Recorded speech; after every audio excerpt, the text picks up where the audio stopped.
だからやはりそれはスポーツに関してはやはりちゃんとしたスポーツキャスターとかもしくは男性アナウンサーがやってくれた。なるほど。じゃあ野球選手って俺出会いの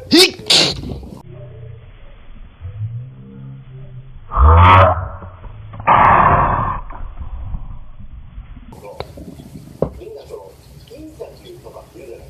インタビューじゃないスポーツキャスターとかもしくは男性アナウンサーがやってくれた。なるほど。じゃあ野球選手ってみんなそのインタビューとかって言うじゃない。インタビューじゃない。